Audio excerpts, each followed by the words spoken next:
जय जोहार संगवारी हो। मैं डॉक्टर माधवी डरसेना मुदिता आप जम्मू संगवारी मल्ला राखी तिहार के गाड़ा गाड़ा बधाई देत हूँ। भाई बहन के पवित्र रिश्ता ल याद कराते राखी के तिहार बछर में एक बार आते। आओ ये तिहार के लिए मैं सुंदर एक ठो गीत लिखी हूँ छत्तीसगढ़ी में, जिला आप जम्मू संगवारी मन के सामने प्रस्तुत करत हूँ। सुनो और भाई बहन के पवित्र प्यार में डूब जाओ। राखी के दिन आगे नुनी भाई के कर ले शोर, रंग बिरंगा राखी धर के आजा घर में मोर, आजा घर में मोर। राखी के दिन आगे नोनी भाई के कर ले शोर, वो रंग बिरंगा राखी धर के आजा घर में मोर, वो राखी के दिन आगे नोनी। मोर मयारो बहनी आही राखी बांधे हाथ माँ, घर डोली तब हरिया जाही रही वो 2 दिन साथ माँ।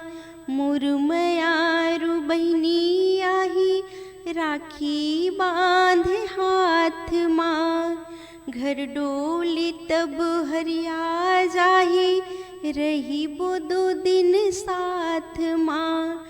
बालपना के सुरता थे, बालपना के सुरता थे, खेलन घर बन खोर, राखी के दिन आगे नोनी भाई के कर ले शोर, वो रंग बिरंगा राखी धर के आजा घर में मोर, वो राखी के दिन आगे नोनी।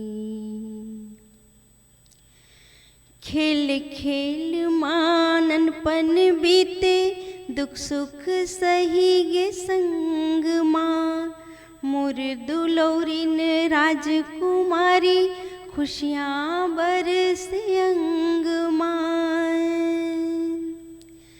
खेल खेल माननपन बीते दुख सुख सही गे संग माँ, मोर दुलौरिन राजकुमारी खुशियाँ बरसे अंग माँ।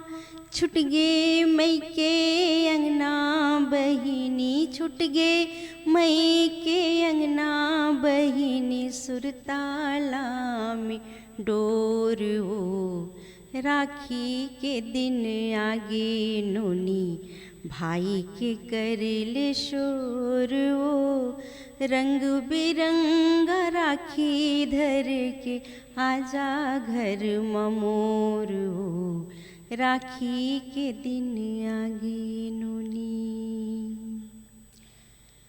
सबके बहिनी घर मागे पाछू काबर आज तय, डर्रा जाथे मनगति मोरो छोड़ सबो आकाज तय। सबके बहिनी घर मागे पाछू काबर आज तय, डर्रा जथे मनगति मोरो छोड़ सबो आकाज तय। संगवारी मन पूछत आथे, संगवारी मन पूछत आथे, नाम लेत बड़ जोर, राखी के दिन आगे नोनी भाई के कर ले शोर वो रंग बिरंगा राखी धर के, रंग बिरंगा राखी धर के, आजा घर में मोर वो राखी के दिन आगे नूनी, राखी के दिन आगे नूनी, राखी के दिन आगे नूनी। आप जब मोह सुनैया संगवारी मल्ला मोर तरफ से राखी के गाढ़ा गाढ़ा बधाई। धन्यवाद।